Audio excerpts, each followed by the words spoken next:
सद्गुरु कबीर प्रेम की बात करते हैं, श्री कृष्ण प्रेम की बात करते हैं। हमारे शास्त्रों में विस्तृत चर्चा है प्रेम की, और प्रेम को परमात्मा भी कहा गया।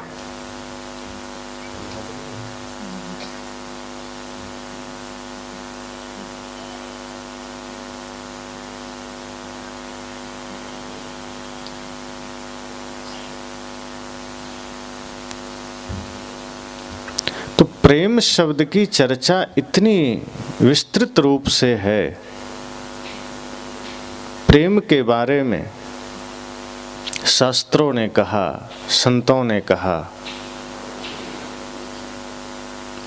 और यह भी कहा कि जहाँ प्रेम है वहीं परमात्मा है, जहाँ प्रेम है वहीं सारा धर्म है। धर्मों का, शास्त्रों का सार ही प्रेम है। तो सज्जन ने कहा कि महाराज जी यह बताइए कि प्रेम इतना पावन है, पवित्र है, परमात्मा है, सभी धर्मों का मूल है, फिर कोई किसी से प्रेम करे तो लड़ाई झगड़ा क्यों हो जाता है? फिर प्रेम अगर आपस में कोई कर बैठे तो गांव घर के लोग झगड़ा क्यों कर देते हैं, उस पर पंचायत क्यों हो जाती है? ये कैसी विडंबना है, ये कैसा न्याय है?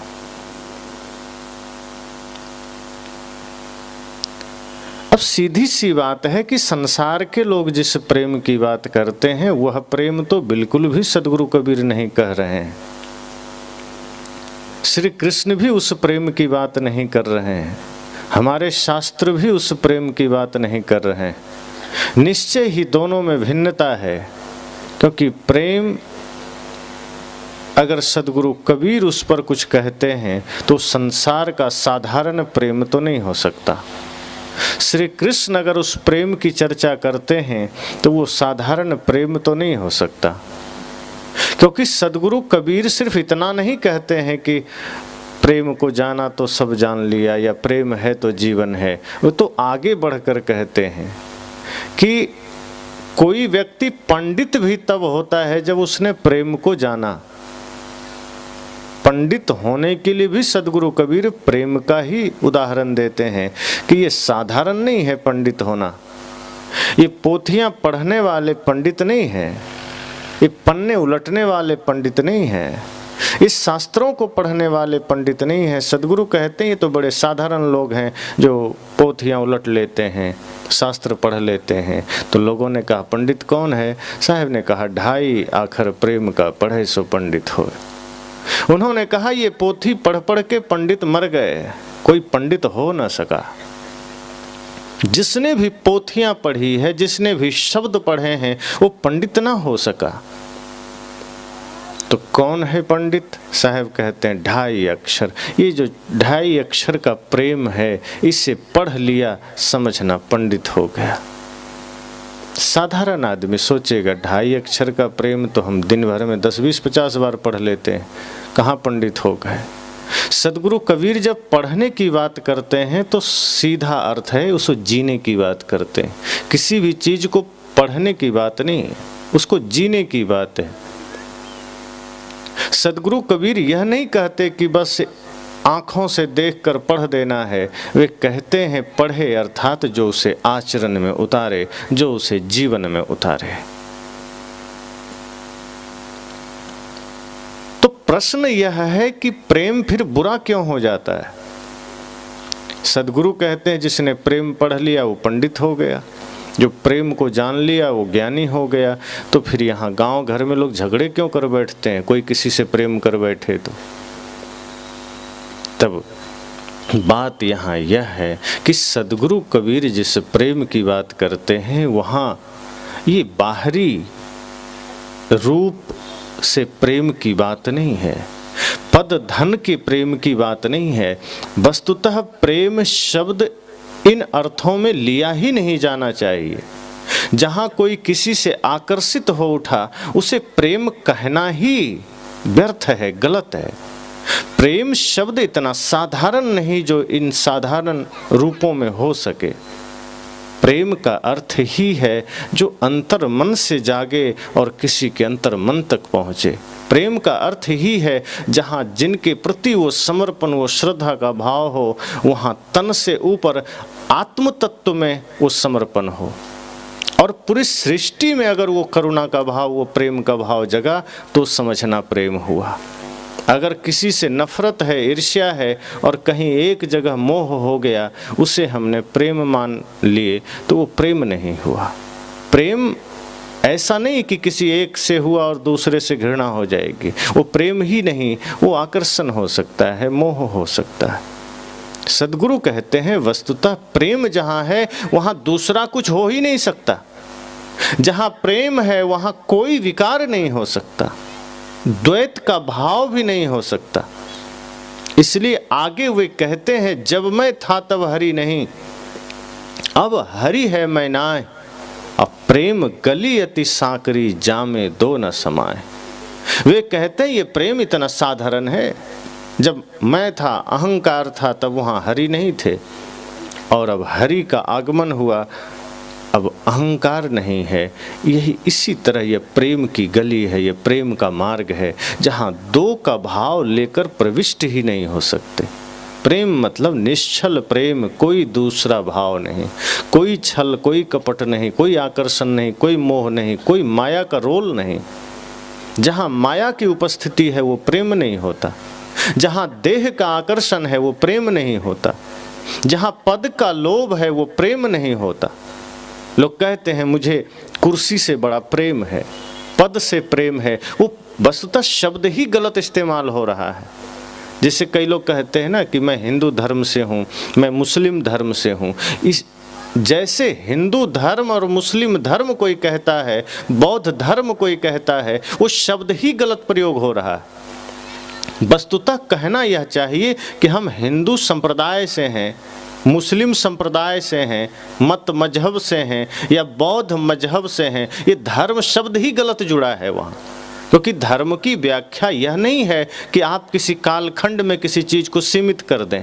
धर्म का अर्थ इतना साधारण नहीं है कि आप उसे किसी छोटे से अर्थ में, छोटे से घेरे में कैद कर सकें।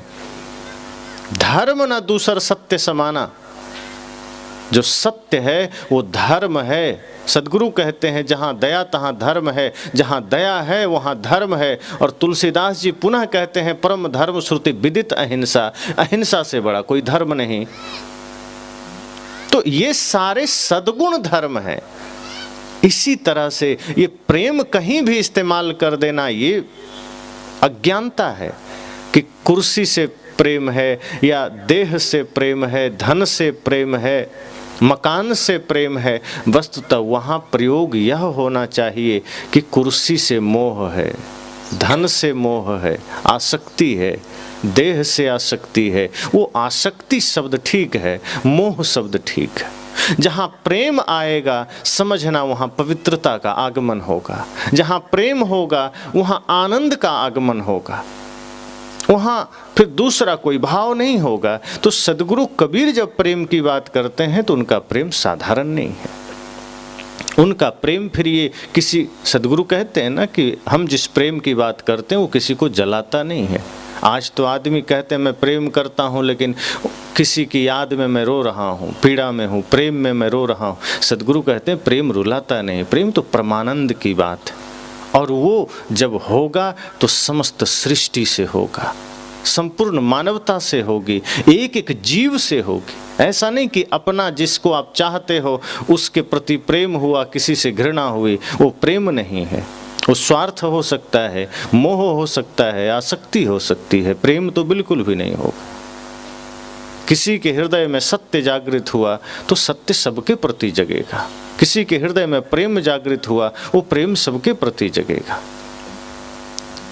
तो सद्गुरु जब प्रेम की बात करते हैं वो प्रेम साधारण नहीं है, और वो साधारण प्रेम जो हम कर बैठते हैं वो प्रेम नहीं, वो मोह होता है, और वही दुख का कारण है। मोह सकल व्याधिन कर मूला, इसलिए दुख होता है। कोई किसी की याद में रोता है, इसका मतलब वो प्रेम में नहीं रो रहा, वो मोह करके रो रहा है। कोई किसी की याद में आंसू बहा रहा है, इसका मतलब वो प्रेम में आंसू नहीं बहा रहा, वो मोह में आंसू बहा रहा है। वो अपनी आसक्ति के वशीभूत होकर के दुखी हो रहा है, वो प्रेम में दुखी नहीं है। जब श्री कृष्ण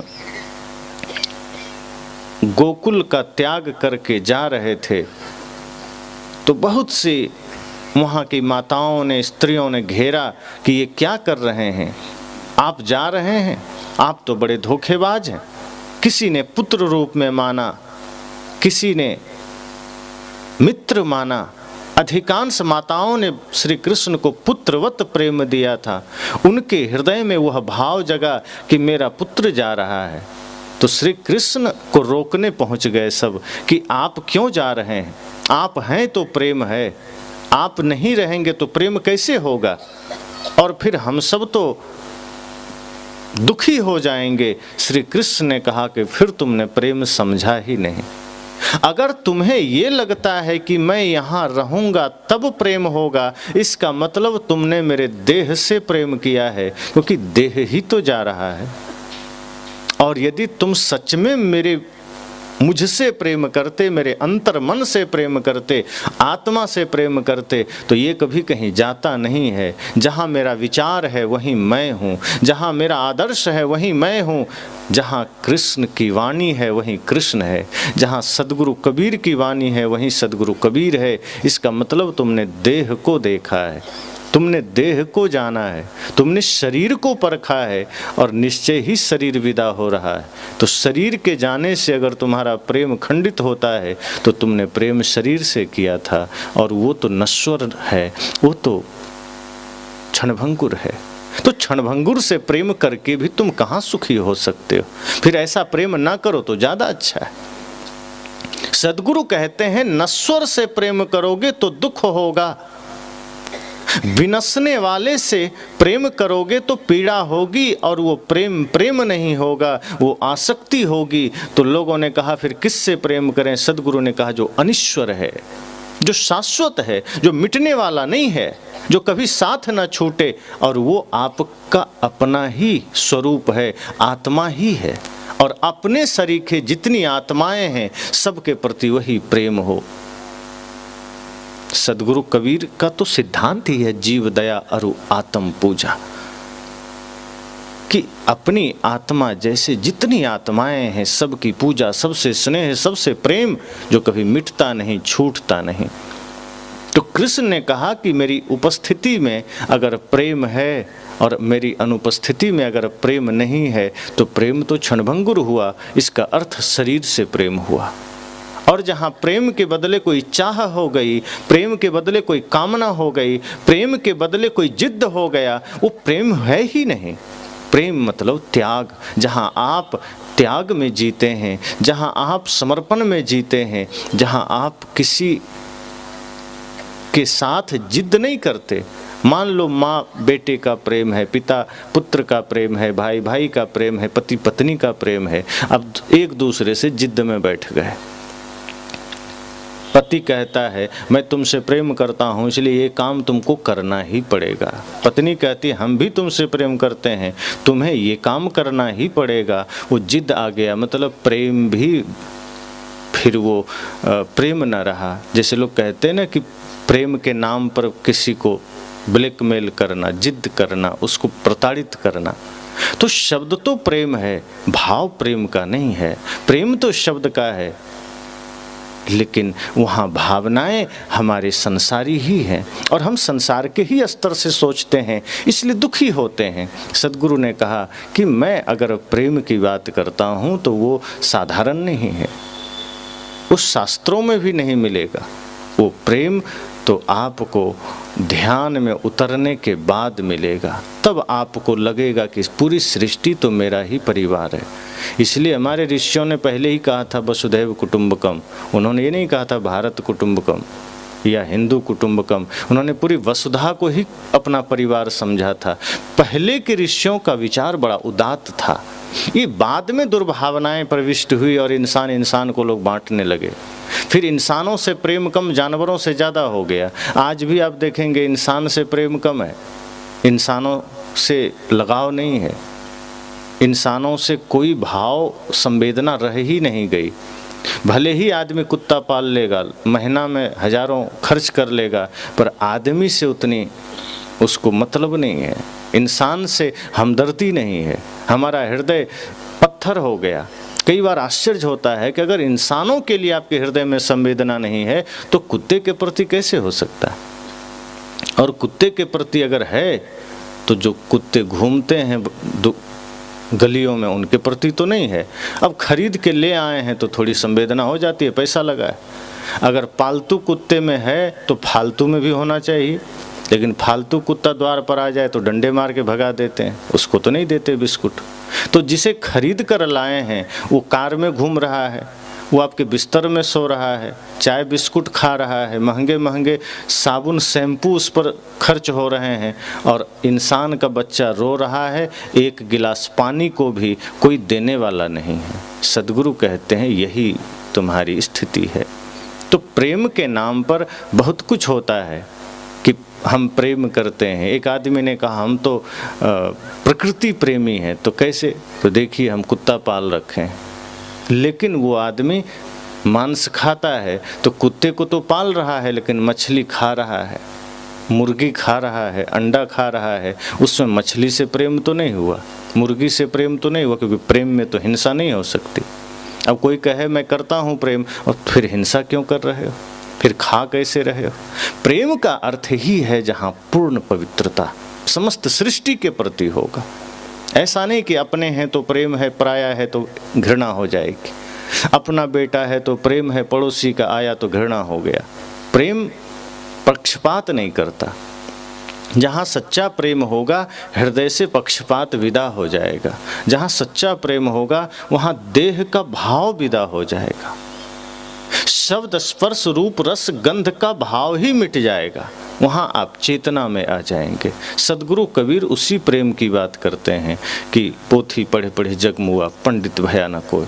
वो जब इतनी बड़ी बात कह रहे हैं कि पोथी पढ़ के पंडित मरे लेकिन पंडित ना हो पाए, तो कौन हो सकता है जिसने प्रेम को पढ़ा? तो कोई साधारण प्रेम की बात नहीं है।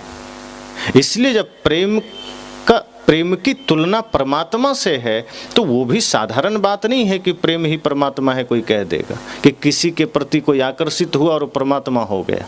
सद्गुरु कबीर कहते हैं आपका भाव ऐसा हो जाए कि जहां भी देखो तो परमात्मा का ही दर्शन हो। यह भाव कर लो कि सब घट मेरो साइया, सुनी सेज न कोय।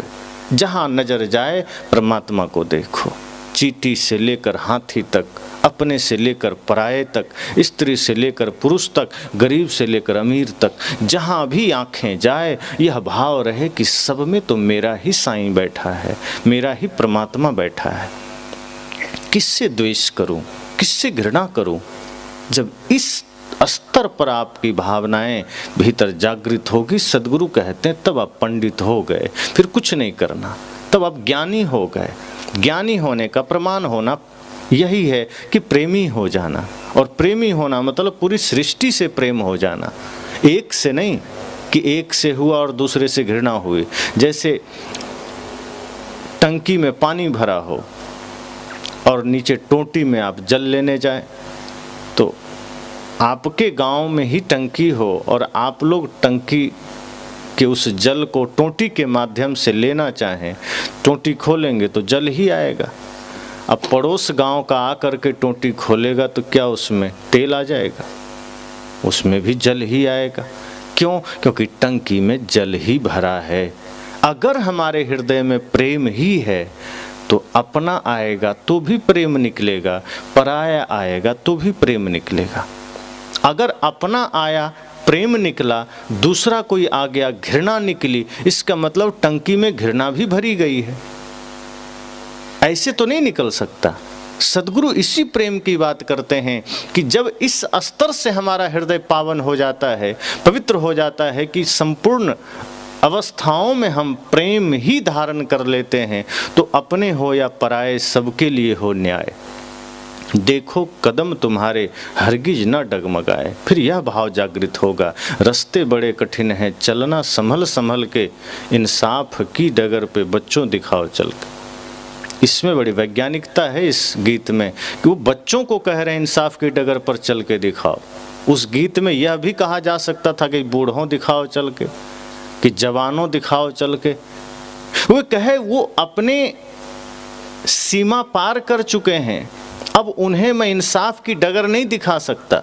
वो अपनी जीवन की यात्रा को आगे बढ़ा चुके हैं। अब इस इंसानियत का जिम्मा, अब इस भारत भूमि का जिम्मा इन युवा कंधों पर डालना है, बच्चों पर डालना है, किशोरों पर डालना है। इसलिए अब चेष्टा यह है कि ये किशोर बदल सकें, ये युवा, ये बच्चे बदल सकें, इनके भीतर वो परिवर्तन आ सके कि वो इस दृष्टि से देखे कि कोई अपना हो या पराया, सबके लिए हो न्याय। यही प्रेम की बात सदगुरु कबीर करते हैं कि आप जहाँ भी जीते हैं समस्त सृष्टि के प्रति वही भाव रखिए। परिवार में तो रखिए ही, बाहर भी वही भाव रखिए। कई लोग ऐसा है कि परिवार में हिटलर बन जाते हैं, बच्चे डरते रहते हैं, पत्नी डरती रहती है, और बाहर का कोई आ गया तो बड़ा एकदम हाव भाव से प्रेम से मिलते हैं, आइए आइए श्रीमान आइए स्वागत। अब वो प्रेम वो भी नहीं हुआ। अगर बच्चे आपसे डर रहे हैं इसका मतलब वो आपके न रहने पर वो सब करेंगे जो आपके डर से वो नहीं कर सकते। ऐसा कई बार होता है कि जिस पिता से बच्चे डरते हैं तो बहुत सारे उदंडता वो नहीं करते हैं पिता के उपस्थिति में, लेकिन जैसे ही पता चला पिताजी एक दिन के लिए कहीं गए, वो सब कुछ करता है, जी खोल कर करता है और पता करते रहता है कि पिताजी किधर से आ रहे हैं। और पता चल गया कि पिताजी कहीं निकट पहुंच गए हैं, उनसे पहले दौड़ करके घर पहुंचेगा, हाथ पांव धो के बैठ के पढ़ना शुरू करेगा या अपना काम में लग जाएगा ताकि उसे पता ना चले। अब पीठ पीछे ये चलेगा, तो ये प्रेम नहीं है।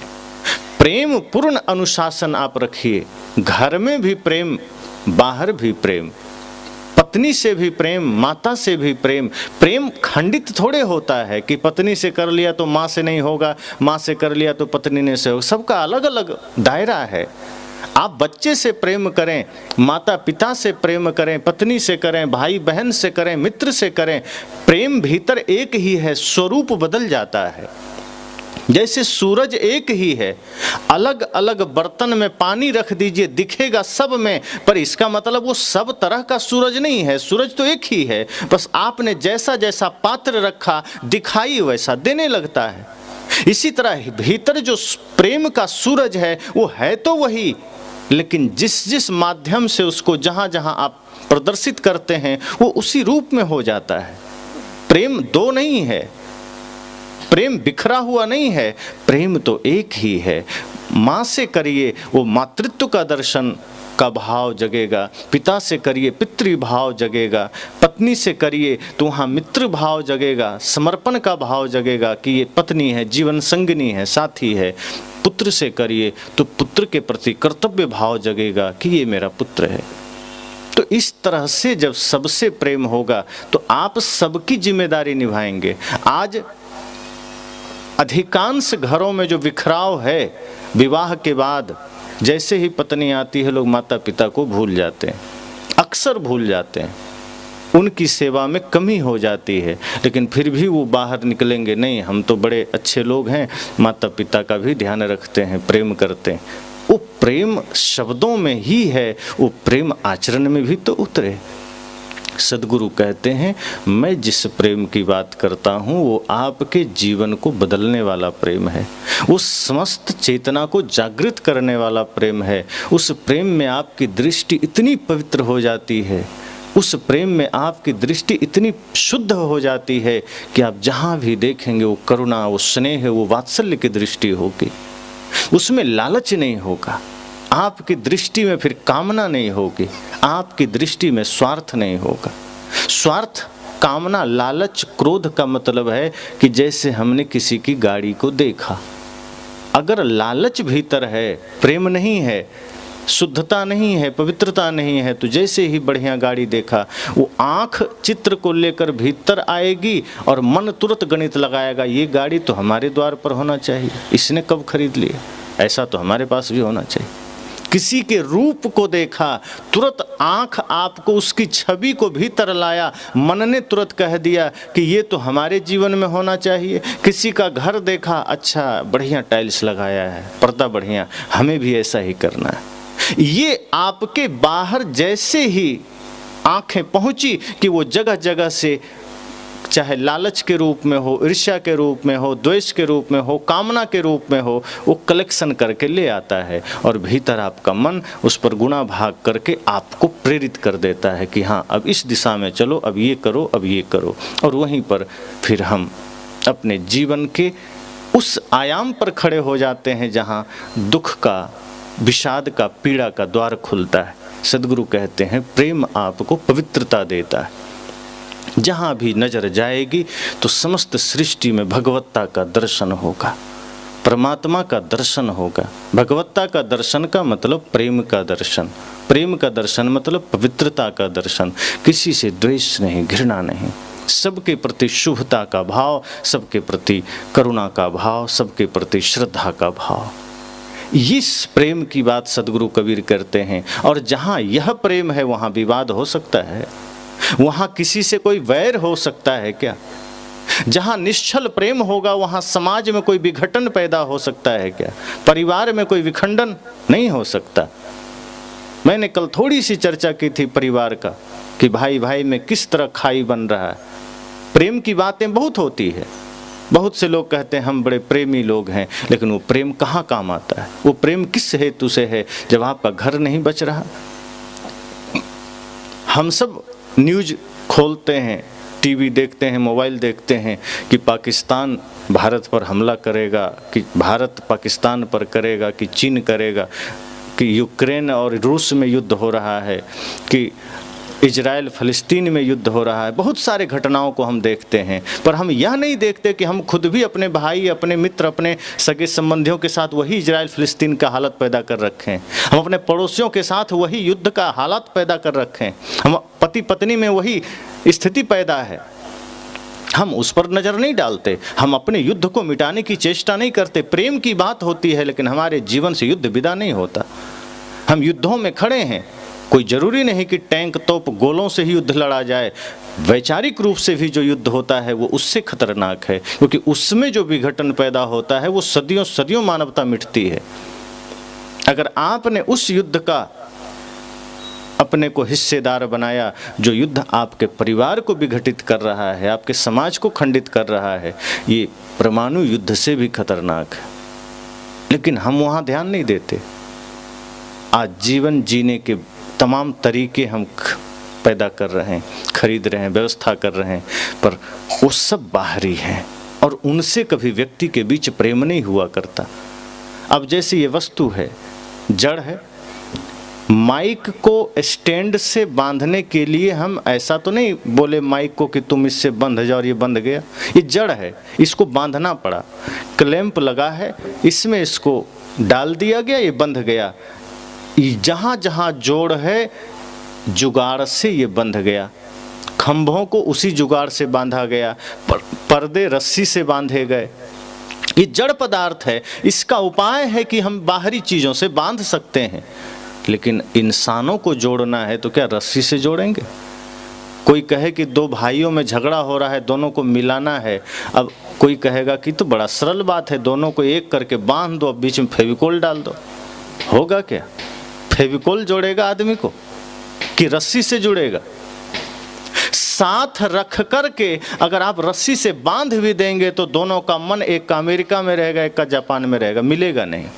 तन जोड़ सकते हैं, मन जोड़ने के लिए फेविकोल नहीं है।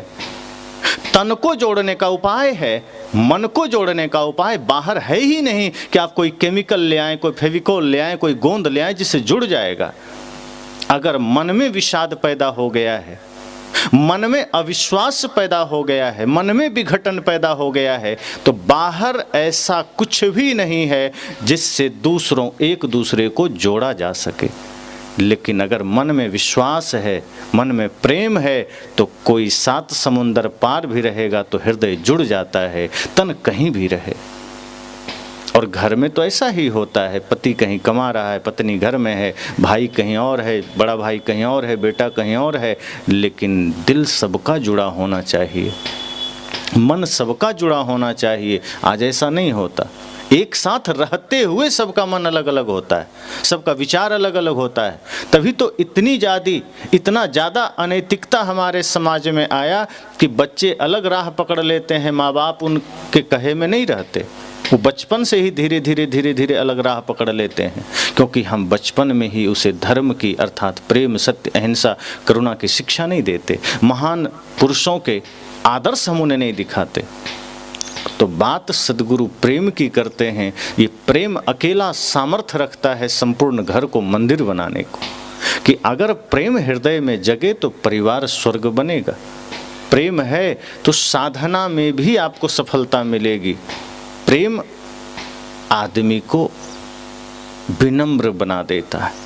जब सच्चा प्रेम हृदय में होता है, व्यक्ति सरल बन जाता है, लचीला बन जाता है। प्रेम अकड़ नहीं पैदा करता। अगर किसी में अकड़पन है, समझना वो प्रेम से सूना है, उसका हृदय प्रेम से सूना है। सद्गुरु तो कहते हैं, यह तो घर है प्रेम का, खाला का घर नाए, शीश उतारे भूमि धरे तब घर बैठो माए। कहा प्रेम साधारण थोड़े, यह जो देह है, यह जीवन है, ये प्रेम का घर है। अगर किसी के भीतर प्रवेश पाना है, किसी के दिल में जगह पाना है, तो बहुत बड़ा धन लेकर मत पहुंच जाना। धन से धन का परिचय करोगे, क्षण भर के लिए कोई आकर्षित हो जाएगा। पद लेकर चले गए कि मैं बड़ा पद वाला आदमी हूं, तो कोई हो सकता है थोड़ी देर के लिए आकर्षित हो जाए। रूप लेकर चले गए तो रूप भी कुछ देर के लिए आकर्षण का कारण बन सकता है। लेकिन अगर आप अपने हृदय के भाव को लेकर गए, आचरण लेकर गए, पवित्र विचार लेकर गए, और उसमें अगर कोई आपसे जुड़ेगा, वो जन्मा जन्म जुड़ जाएगा, वो क्षण भर के लिए नहीं जुड़ेगा। बाहरी चीजें क्षण भर के लिए जोड़ती है, धन थोड़े देर के लिए जोड़ देगा, क्योंकि बाहर की जरूरतें हैं, जुड़ जाएंगे, लेकिन वो धन अस्थायित्व प्रेम पैदा नहीं कर सकता। संबंध में अस्थायित्व प्रेम से नहीं आता, धन से नहीं आता, प्रेम से आता है। जहां स्वार्थ है, जहां कपट है, वहां अस्थायित्व नहीं आ सकता। किसी भी रिश्ते में अस्थायित्व लाना है तो बाहरी चीजों को दूर रखना होगा। अगर हम उसको प्रमुखता दे रहे हैं, जैसे महाभारत को आप देख लीजिए, महाभारत में धन की प्रमुखता दी गई।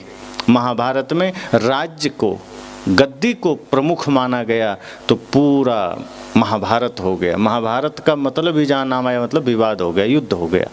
लेकिन रामायण में राम जी या अन्य लोगों ने धन को प्रमुखता नहीं दिया, उन्होंने जन को दिया कि व्यक्ति है, भाई है, माता पिता हैं, तो सब धन है, ये नहीं है तो कुछ नहीं है।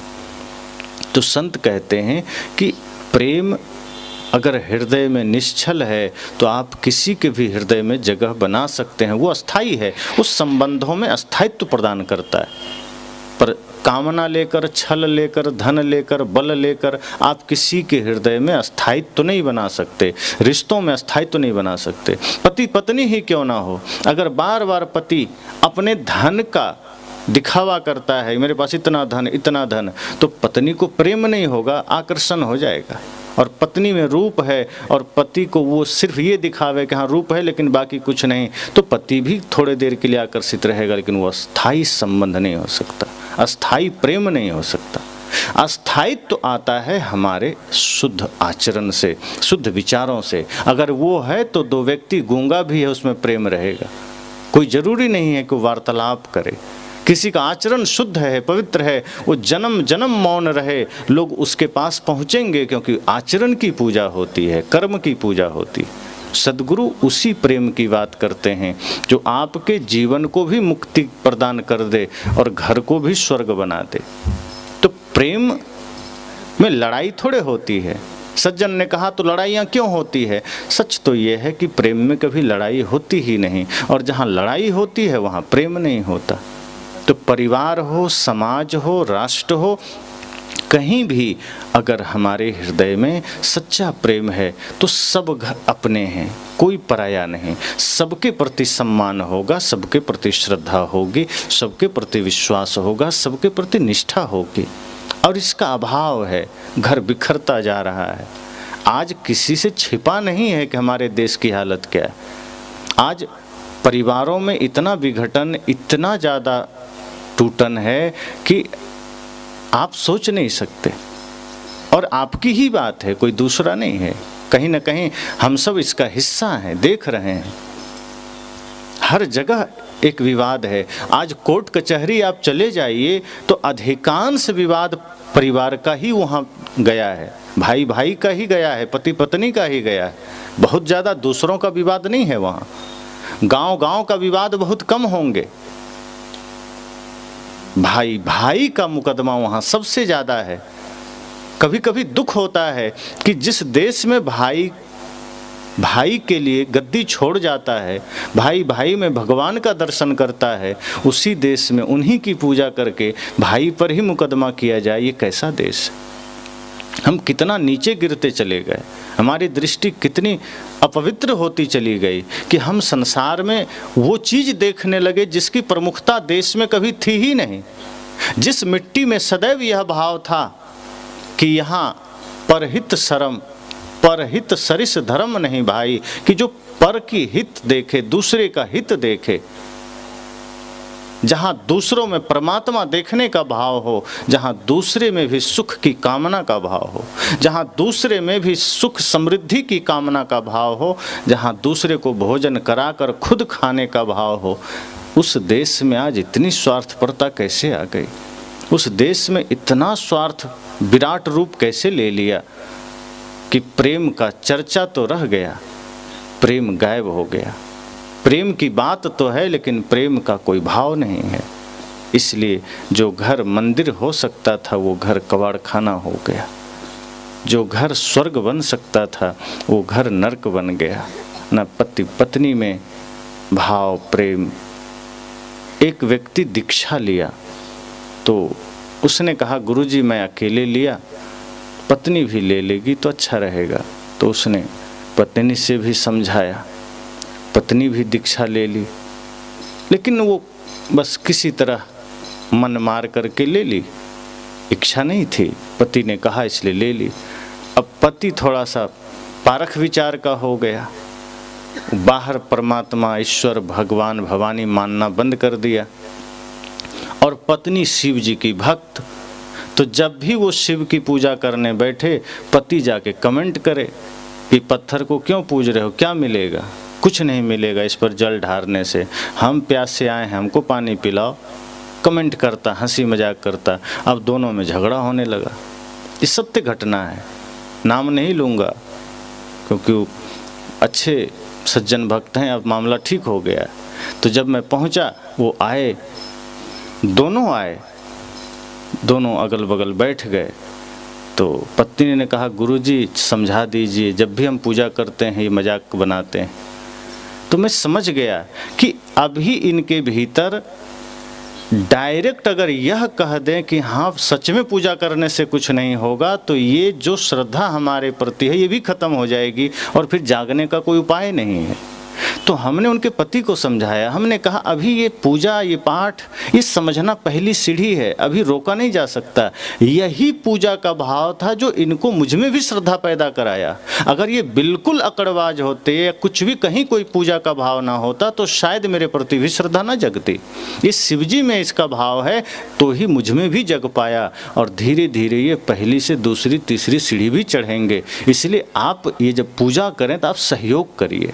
अरे कोई गंदा काम थोड़े कर रहे हैं, उस शिवजी की मूर्ति पर जल ही तो चढ़ा रहे हैं। ऐसा तो नहीं कि किसी को वो गाली दे रहे हैं, झगड़ा कर रहे हैं, कि कोई अभद्र काम कर रहे हैं, हिंसा कर रहे हैं।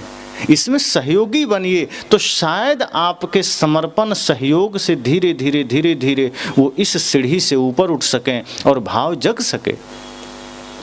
और जब इस तरह से समझाया तब उनकी पत्नी ने देखा, मैंने कहा था गुरुजी हमारा पक्ष लेंगे।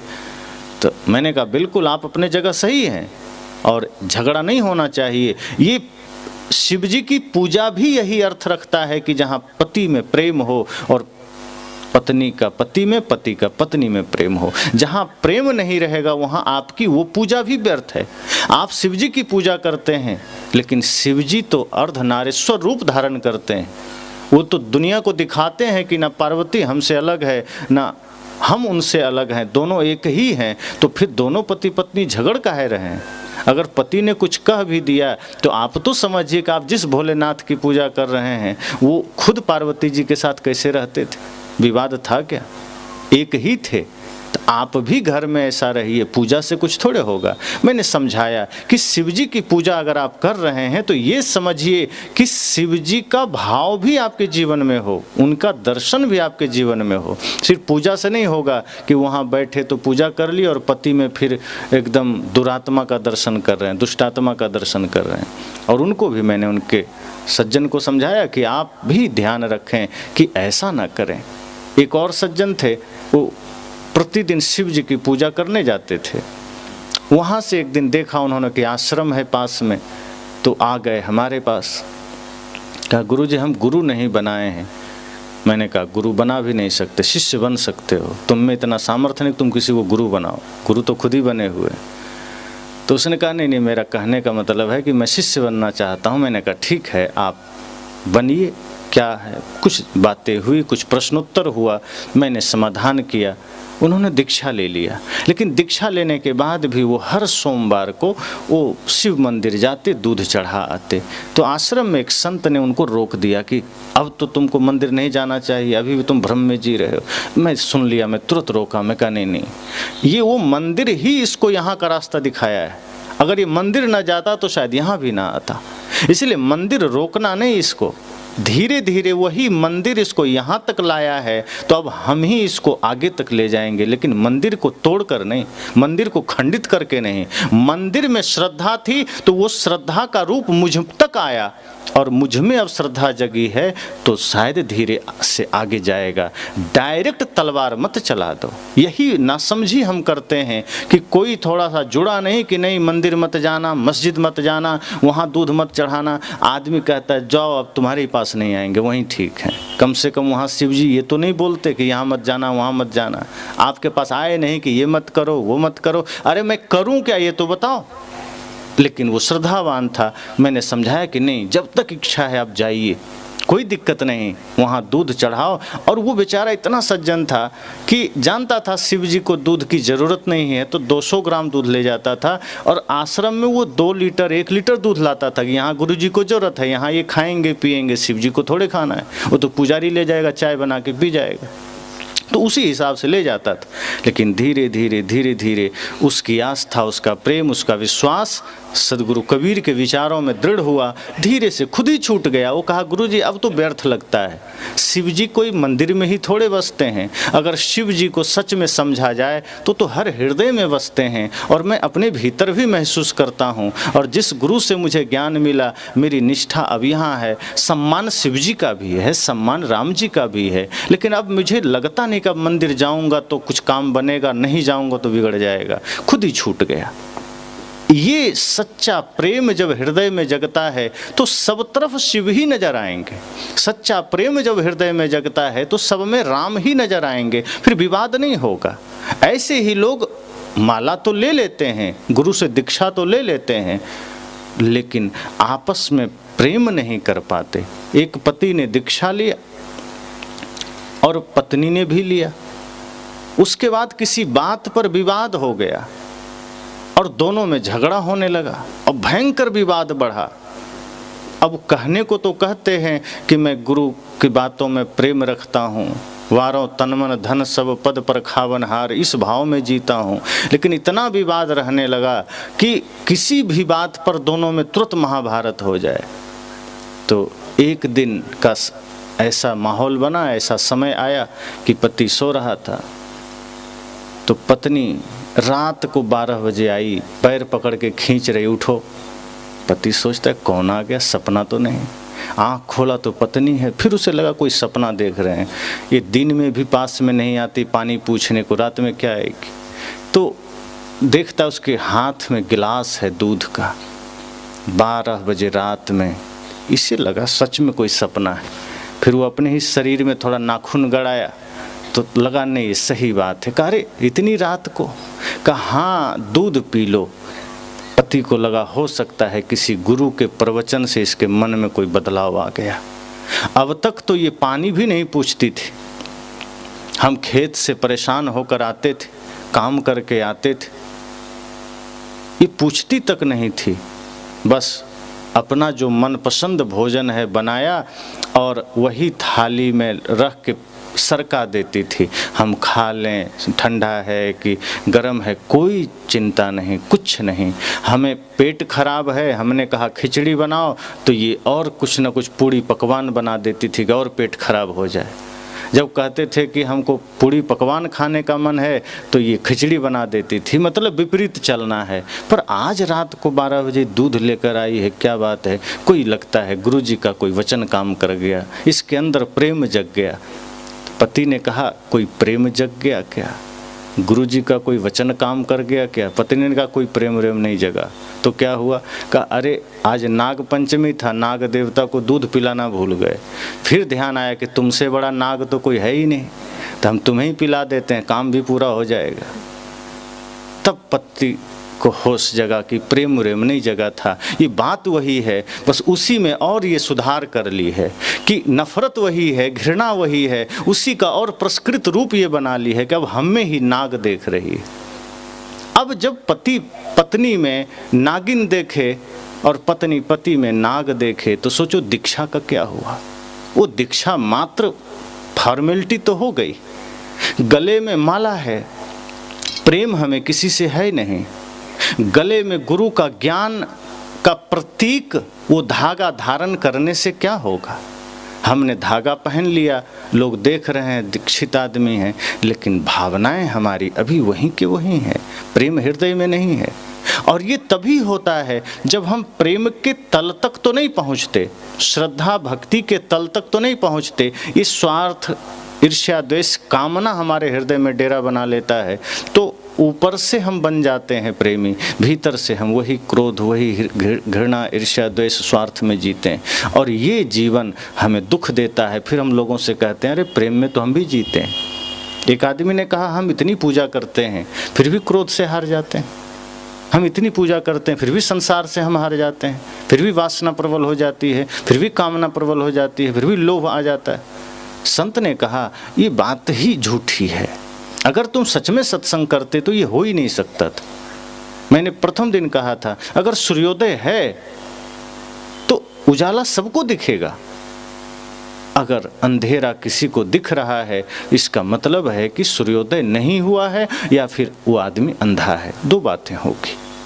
अगर भक्ति कर रहे हो, सत्संग कर रहे हो, गुरु से दीक्षा ले लिए और फिर भी हृदय में कामना है, लालच है, लोभ है, ईर्ष्या है, द्वेष है, इसका मतलब वो भाव भक्ति जगी नहीं, वो प्रेम जगा नहीं, गुरु का ज्ञान हृदय में उतरा नहीं। संत कहते हैं इसलिए प्रेम की बातें तो बहुत है, प्रेम की चर्चाएं तो बहुत है, पर प्रेम है कहाँ परिवार में। आज परिवार समझौता में जी रहा है। सही मायने में पति पत्नी में प्रेम रह नहीं गया, समझौता हो गया। शुरू में थोड़ा आकर्षण हुआ, लगा प्रेम है, लेकिन जब विवाह हो गया अब लोग पति पत्नी सोच रहे हैं अब तो छोटी छोटी बात पर विवाद हो रहा है, झगड़ा हो रहा है, अब क्या करें। तब सोच लेते हैं क्या करें, अब सब माता पिता का मान सम्मान की बात है, परिवार के सम्मान की बात है, चलो समझौता कर लेते हैं। अब समझौता में गाड़ी चल रही है। उसी बीच बच्चे आ गए, अब और समझौता प्रबल हो गए कि बच्चे आ गए, अब क्या लोग कहेंगे, क्या कहेंगे, बस किसी तरह समझौता। और उस समझौता के चक्कर में हमारा सब कुछ बिगड़ जाता है और उसका कारण सिर्फ स्वार्थ है, अहंकार है। इसलिए प्रेम जगेगा तो वो प्रेम आपको सदैव आनंदित रखेगा। प्रेम कालखंड में आनंद नहीं देता है। प्रेम जगा मतलब हमेशा खुशी रहेंगे, हमेशा प्रसन्न रहेंगे। और वही प्रेम है जो साहब कहते हैं 2.5 अक्षर प्रेम का पढ़े सो पंडित हो। साहब इतनी सरलता से प्रेम की परिभाषा करते हैं कि आदमी जी ले उसे तो वो सच में परमात्मा हो सकता है। लेकिन ये अवस्था हमारे जीवन में आती ही नहीं है। हम तो विघटन के मार्ग पर दौड़े चले जाते हैं। सत्संग से यह भाव जगेगा भी, लेकिन सत्संग में हम उतना रुचि नहीं ले पाते। माता पिता रुचि ले भी लिए, बुजुर्ग लोग रुचि ले भी लिए तो बच्चे दूर हो जाते हैं सत्संग से। कई जगह बच्चे सत्संग में आना नहीं चाहते, जीवन में परिवर्तन नहीं आता। कुल मिलाकर के ये सारे धर्म शास्त्र ज्ञान का एक ही लक्ष्य है कि व्यक्ति व्यक्ति में प्रेम बने, व्यक्ति व्यक्ति में संगठन बने। इस समाज में, परिवार में, आश्रम हो कि कहीं देश हो, जहाँ प्रेम सूत्र रूप में रहेगा, अर्थात एक दूसरे के बीच के बंधन को सूत्र रूप में अगर हम प्रेम को रखते हैं, जैसे लोग धागे का प्रयोग करते हैं, अगर हम हृदय से हृदय को जोड़ने में प्रेम को प्रयोग करें तो व्यक्ति जुड़ जाता है, वो संगठन बढ़ता चला जाता है, वो समाज बढ़ता चला जाता है। और प्रेम तो ऐसा है, आप जिसको दे देंगे सच्चे मन से वो आपका हो जाएगा। हम दे ही नहीं पाते हैं, हम स्वार्थ रख लेते हैं, इसलिए अपने भी पराये हो जाते हैं। प्रेम तो आप जानवर को भी देंगे तो आपका बन जाता है। इतना प्रेम में शक्ति है, लेकिन हम देना कहाँ चाहते हैं। अगर देने का अवसर भी आए तो तुरंत कामना जग जाती है कि मैं दे रहा हूं तो वो भी दे, वो भी कुछ दे, बदले में हम देंगे। कोई दे ना दे, हमें देने में क्या लगता है। आप जानवरों को देखिए, आपका मन अगर प्रेम से भरा है, आपके हृदय में भक्ति है, तो आप किसी भी जानवर के पास खड़े हो जाइए, धीरे धीरे वो आपके प्रेम को महसूस कर लेता है, फिर वो सिर झुका देता है। आप गाय के बछड़े को ही देखिए, आप हाथ में डंडा लेके जाइए, भाग जाएगा। डंडा हटा दीजिए, प्रेम के भाव से जाइए, धीरे धीरे धीरे धीरे उसके सिर पर हाथ फेरिए, गले पर हाथ फेरिए। वो इतना समर्पित हो जाता है कि उससे निर्भयता का बोध हो जाता है कि यहाँ मेरे लिए कोई खतरा नहीं। और इसी तरह से जब हम निर्भय होते हैं भीतर, हम पवित्र होते हैं, तो पूरी सृष्टि हमारे लिए पवित्र हो जाती है। हम भयभीत भी तभी होते हैं, हम किसी का प्रेम इसलिए भी नहीं पा पाते कि हम खुद शंका में जीते हैं, हम खुद भय में जीते हैं। और जो हिंसा में जी रहा है, भय में जी रहा है, जो दूसरे को डरा करके जी रहा है, जो दूसरे को पीड़ा देने के भाव में जी रहा है, वो खुद डरा हुआ रहता है। आप देखिए, गाय सड़क पर खड़ी रहती है, उसका मन कितना निर्मल है। गाय पवित्र है, निर्मल है, इसलिए उसको हमने देवी कहा, माँ कहा। उसमें समस्त समृद्धि का निवास है देशी गाय में, इसलिए उसके संरक्षण संवर्धन की बात आती है और करनी भी चाहिए। गाय हम सबके जीवन के लिए समझना एक अहम हिस्सा है। वो निर्भय है, वो सड़क में खड़ी है, गाड़ी आवे चाहे जावे, उसको कोई फर्क नहीं पड़ना, वो खड़ी है, उसको कोई किसी से डर नहीं है। आप 10 बार गुजर जाइए, गाय को कोई डर नहीं लगता। बैल है, गधा है, घोड़ा है, कोई नहीं डरता। लेकिन आप बिल्ली को देखिए, थोड़ा सा पैर पटक दीजिए, 3-4 फीट छलांग लगा देती, इतना भयभीत होती है। क्यों? क्योंकि वो दूसरे को डराती है, वो चूहे को खाती, हिंसा है मन में। और जो जितना हिंसकी जानवर है उतना भयभीत है। आपको लगता है शेर बहुत बड़ा राजा है, शेर है, लेकिन आप देखिए सबसे ज़्यादा डरा हुआ है, जल्दी घुसता नहीं गांव में दिन में के समय, आदमी से डरता है। आप एक चीज़ और देखिए, जिस सांप में विष नहीं है वो आपके सामने से गुजरता हुआ मिलेगा, वो डरता नहीं है। वो जानता है जब मैं ही किसी को नहीं डराता तो मैं क्यों डरूं किसी से। लेकिन जहरीला सांप जल्दी आपके सामने नहीं आएगा, वो किसी कारण बस कभी गलती से आ गया, दिन में तो ऐसे भी नहीं आएगा, वो रात में गलती से निकलता है, पैर पड़ा काट लिया। तो जो खुद जहर लेकर भरा है, जो खुद जहर लेकर जी रहा है, जो हिंसा का भाव लेकर जी रहा है, जिसके हृदय में प्रेम नहीं है, वही दुनिया से डरता है, वही दूसरे से डरता है, क्योंकि वो डरा रहा है, क्योंकि वो खुद जहर भरा हुआ है, उसे ही दूसरे के जहर से खतरा महसूस होता है। तो जितने जीव हैं धरती पर जो शुद्ध प्रेम में हैं, शुद्ध पवित्र भाव में हैं, वो डरते नहीं हैं, उसके जीवन में शांति है। हम भी अगर अपने अपने जहर को निकाल दें तो जीवन में शांति आ जाएगी। हमारे भीतर जहर है इसलिए हमें दूसरे में जहर नज़र आता है, हमारे भीतर घृणा है इसलिए हमें दूसरे में घृणा नज़र आता है, हमारे भीतर स्वार्थ है इसलिए भाई में, पति में, पत्नी में हमें स्वार्थ नज़र आता है। सदगुरु कहते हैं प्रेम एक ऐसा औषध है है, ये महा औषधि है, महासूत्र है आपके जीवन के लिए। अगर आपने इसे पवित्रता से हृदय में धारण किया तो चारों ओर आनंद ही आनंद बरसेगा, वरना कदम कदम पर विघटन पैदा होगा। और फिर घर तो रहेगा, ईंट पत्थर से आपने जोड़ तो लिया, पर वो घर वास्तव में घर नहीं है। वो फिर समझना जैसे चिड़िया खाना होता है, अलग अलग भाव विचार विकृति सब चलता रहेगा। कभी इससे ईर्ष्या, उससे ईर्ष्या, द्वेष, नफरत, घृणा, ये प्रेम का विघटित रूप है, जिसे हम प्रेम तो नहीं कह सकते। ये सिर्फ स्वार्थ का डेरा है, ये आसक्ति का डेरा है। सद्गुरु कहते हैं प्रेम ऐसा हो जो समस्त सृष्टि को एक सूत्र में बांध दे। सच्चा प्रेम कभी भी आपको किसी से नफरत नहीं करने देगा, किसी से घृणा नहीं करने देगा। सच्चा प्रेम ही जगेगा तो राष्ट्र से भी आप प्रेम कर सकते हैं। हम अपने ही देश से प्रेम कहाँ कर पाते हैं? अगर कर सकते तो आज क्षेत्रवाद का जो भाव जगा, भाषा की जो बात जगी कि कोई महाराष्ट्र वाले हैं तो यूपी से नफरत, यूपी वाले हैं तो बंगाल से नफरत, अपने ही देश में ये नफरत कहाँ से आई? प्रेम के ही तो अभाव में। हम अपने ही देश में हम कहाँ एक देख पाए, हम लोगों में कहाँ परमात्मा देख पाए? तो सोचो, यह भाव है तो जीवन में क्या स्थिति होगी। सद्गुरु कहते हैं ये सारे विघटन आपके जीवन में इसलिए आए हैं, इस देश में इसलिए आए हैं क्योंकि प्रेम को हमने समझा नहीं, हमने प्रेम का गलत प्रयोग किया है, हमने अपनी नासमझियों को प्रेम का रूप दे दिया है, प्रेम का नाम दे दिया है, हमने आसक्ति को, छल को, कपट को प्रेम का नाम दे दिया है।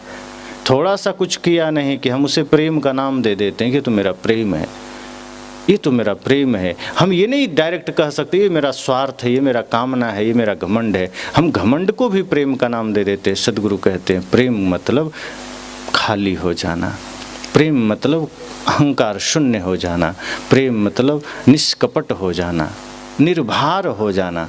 प्रेम होगा तो मांग खत्म हो जाएगी। अगर मांग है, प्रेम नहीं है, किसी से आपको प्रेम है, मांग खत्म हो जाए। लेकिन मांग खत्म कहाँ होती है? आज घरों में जो झगड़े हैं वो मांग के ही वजह से होते हैं। बड़ा भाई कहता है मुझे ज़्यादा ज़मीन मिल जाए, छोटा कहता है थोड़ा ज़्यादा हमें मिल जाए, झगड़ा हो जाता है। पति पत्नी में जो झगड़े हैं, बार बार इसकी चर्चा होती है। इतने सारे झगड़े स्वार्थ के ही कारण है, प्रेम के कारण नहीं। प्रेम में कभी झगड़ा नहीं होता। जहाँ प्रेम होगा वहाँ आनंद होगा, जहाँ प्रेम होगा वहाँ परमानंद होगा, वहाँ विवाद नहीं होगा। एक पति पत्नी में बोलचाल बंद हो गया, दोनों में बातचीत बंद हो गई। बड़ा प्रेम था दोनों में, बड़ा समर्पण, बड़ी श्रद्धा शुरू में था, दिखावा था, क्योंकि जो सच में प्रेम होगा वो बाद में ख़त्म थोड़े हो जाएगा। तो दोनों में प्रेम तो था, लेकिन बाद में किसी बात पर विवाद हुआ, बोलचाल बंद हो गई। अब 8-10 साल से बोलचाल बंद। दोनों लिख लिख के काम चलाते थे। पत्नी को कुछ मंगाना होता था तो चिट्टा पुर्जा बना करके दे देती थी, चलो ये सामान ले आना। पति को कुछ कहना था, होता था कि ये खाना है, तो वो वही पुर्जा बना के दे देता कि आज खीर बना लेना, पूड़ी बना लेना। पुर्जा में बात चल रही थी, दोनों एकदम मौन। अब भीतर से बोल रहे हैं, वो दिख तो रहा था मौन है, पर भीतर से एक दूसरे को भयंकर आरोप प्रत्यारोप चल रहा है। भीतर भीतर सारे चिंतन चल रहे हैं। कोई मौन साधना नहीं थी, वो जबरदस्ती बस मन को रोके हुए कि इससे बोलना नहीं है, बातचीत बंद। इस तरह से काम चलता रहा। खाने का समय हुआ तो वो जाकर बताती नहीं थी कि भोजन तैयार है, चिट्टा में लिख करके दरवाजे के पास रख आती थी। वो उधर से आया, उठा के देख लिया, हाँ भोजन तैयार है, जाके बैठ जाता था। इस तरह से जीवन चल रहा था। अब सोचिए, ऐसा जीवन जब चले तो क्या हाल होगा घर का, क्या हाल होगा अपने जीवन का, अपने आने वाले बच्चे का। लेकिन कोई परवाह नहीं, निज स्वार्थ में, निज मूर्खता में सारी चीज़ें आदमी स्वीकार करता है। और ये क्रम चलता रहा। संजोग की बात, एक दिन पति को कहीं जाना हुआ। सुबह ट्रेन थी 5 बजे की, 4 बजे जगना था, स्टेशन तभी पहुंच पाते। तो उसने सोचा अब क्या करूं, सुबह मैं जग नहीं पाता हूं, पत्नी जग जाती है। तो तो कह देता हूँ कि सुबह 4 बजे जगा देना, पर सोचा कहूँ कैसे, बोलचाल तो बंद है। तो उसने क्या किया, लिख दिया कागज़ में कि सुबह 4 बजे जगा देना, और वो कागज़ पत्नी के टेबल पर रख दिया। निश्चिंत होकर सो गया कि अब तो 4 बजे जगा देगी। लेकिन जब सुबह वो जगा तो देखता है 6 बज रहा है। अब तो बड़ा गुस्सा आया, कहा चलो इतने दिनों से बंद था, सब कुछ ठीक है, कोई बात नहीं, इतने दिनों से बात नहीं हुई, कोई बात नहीं, आज तो मुझे आवश्यक कार्य के लिए जाना था, टिकट बना था, आज भी नहीं जगाई, आज तो युद्ध होगा, लड़ाई होगी। तभी टेबल पर नजर गया कि कागज पड़ा है, उसमें लिखा है 4 बज गए हैं, उठ जाओ। तब पति को महसूस हुआ कि बड़ी भूल हुई, जो हमने किया, पत्नी ने अपना फर्ज तो निभा दिया, लेकिन कागज में लिखा, वो कागज से आवाज़ थोड़े आएगी कि 4 बजे जग जाओ, तो लिखा हुआ है, अब जब खुद जगोगे तो पढ़ लोगे। अब ऐसे में जीवन की गाड़ी नहीं चलेगी, हमारी गाड़ियाँ ऐसे ही चल रही। सदगुरु कहते हैं ये प्रेम आपके जीवन के लिए अमृत है, लेकिन वो प्रेम वास्तव में प्रेम हो, कोई स्वार्थ ना हो, कोई कामना ना हो, प्रेम निस्वार्थ हो। और जितने भी हमारे इतिहास में या शास्त्रों में प्रेम की चर्चा है, चाहे माँ सीता का राम जी से प्रेम, कोई स्वार्थ था क्या?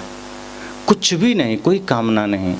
शिव जी का पार्वती जी से प्रेम निस्वार्थ है, श्री कृष्ण का रुक्मिणी जी से प्रेम निस्वार्थ है, भाई का ही प्रेम देखिए, राम जी का भरत से प्रेम है, निस्वार्थ है, लक्ष्मण जी का प्रेम है, निस्वार्थ है, पिता पुत्र का प्रेम है। हालांकि दशरथ जी को स्वार्थ आया समय समय से, लेकिन जब धीरे धीरे उन्होंने देखा कि नहीं, राम जी भी मेरे लिए बस नहीं है, अगर इनमें गुण है तो ये सबके कल्याण के लिए है, समझौता कर लिया। पिता पुत्र का प्रेम है, भाई भाई का प्रेम है, मित्र मित्र का प्रेम है।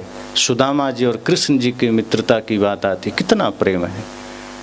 एक मित्रता द्रुपद और द्रोणाचार्य जी में भी था, लेकिन जब दोनों पढ़ते थे तो मित्रता थी, और जब द्रुपद राजा बन गए और द्रोणाचार्य जब कुछ मांगने गए तो क्या कहा कि मांगते शर्म नहीं आती, हम राजा हैं, तुम भिक्षुक हो, हमारे तुम्हारी तुलना ही नहीं है, फिर पुरानी बात क्यों याद करते हो।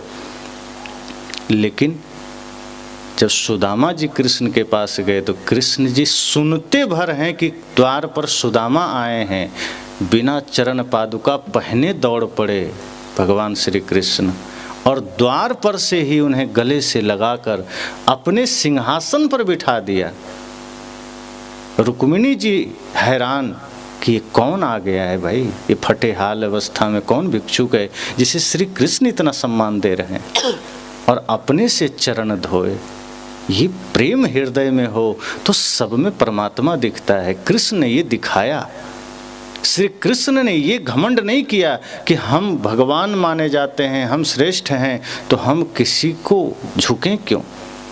राजस्व यज्ञ में भी आप देखिए कि इतने सारे लोग आए, इतनी सारी ड्यूटियां सबने ली। जब होने लगा तो पांडवों ने जिम्मेदारियां ले ली कि हम बाजार से सामान लाएंगे, हम भोजन बनवाएंगे, हम व्यवस्था देखेंगे, हम ये विभाग देखेंगे, हम मैनेजमेंट देखेंगे। लेकिन भगवान कृष्ण ने कहा कि भैया हमको भी कोई ड्यूटी दे दो। पांडवों ने कहा अरे आप क्या करेंगे, अब तो काम भी खत्म हो गया। तो श्री कृष्ण ने कहा कि सबको अपने अपने हिसाब से काम दिख गया, सबने ड्यूटी बांट लिया, पर अभी भी 1-2 काम बचा है। लोगों ने कहा अब कौन सा काम बचा है, जैसा भाव होता है काम वैसा ही दिखता है। श्री कृष्ण ने कहा आए हुए अतिथि संतों के चरण मैं धोऊंगा और उनके जूठे पत्तल मैं उठाऊंगा। ये किसी ने लिया ही नहीं था। तब सबके होश उड़े कि सच में ये भगवान है। भगवान वही तो है जो ऊंचा कुर्सी में बैठा रहे, वो भगवान नहीं है। जो एक एक नीचे तक के व्यक्ति का ध्यान रखे, जो सबके प्रति प्रेम का भाव रखे, वही भगवान हो सकता है। ये भगवान होना मतलब ये नहीं कि कोई कहीं कुर्सी में बैठा है वहाँ से आशीर्वाद बरसाता रहे। कृष्ण जी ने बचपन से ही अपने सामर्थ्य से, अपनी श्रद्धा प्रेम से ये परिचय करा दिया जगत को कि हाँ मैं सच में भगवान हूँ, लेकिन वो भगवान नहीं कि मैं सृष्टि चलाता हूँ। लोग गलत अर्थ करते हैं। सोचिए, श्री कृष्ण को योगेश्वर क्यों कहा जाता है? सर्वप्रथम वही व्यक्ति हैं जो कि पूजा का विरोध करते हैं, इंद्र पूजा का। सोचिए, उस समय सदगुरु कबीर की भांति क्रांति कर रहे हैं। भले ही लोग ने बाद में लीपा पोती कर दिया, लेकिन सच में देखिए तो वो पाखंड का विरोध करते हैं, अंधविश्वास का विरोध करते हैं। वे कहते हैं कि ये इंद्र की पूजा करने से बारिश होती है, मत करो, हम देख लेंगे।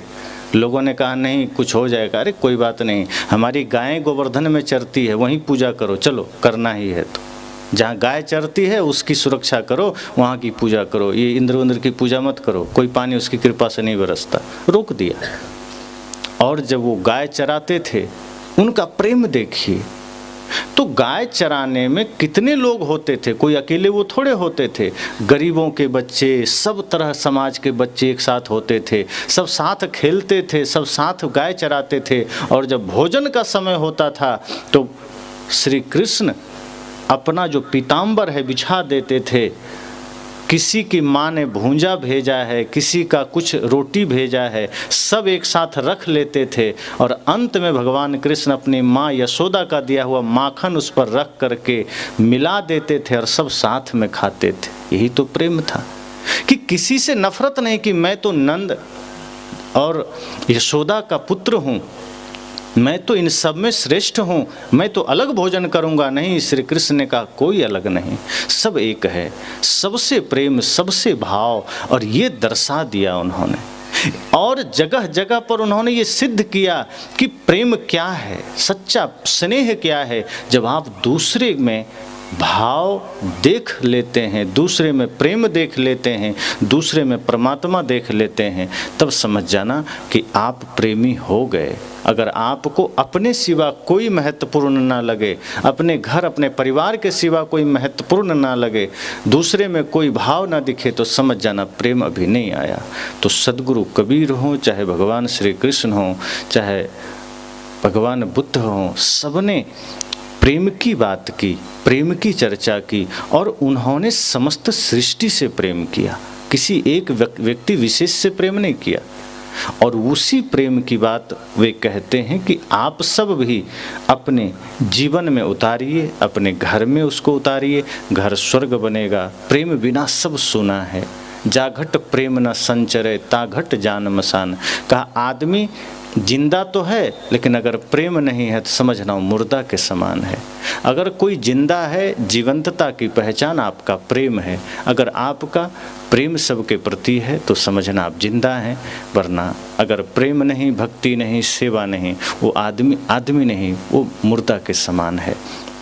जैसे मरघट में कोई किसी से बोलता नहीं है, ऐसे ही अगर हम घर में बोलचाल बंद कर लिए, पड़ोसी से बोलचाल बंद कर लिए, तो हमारा घर भी मरघट हो गया।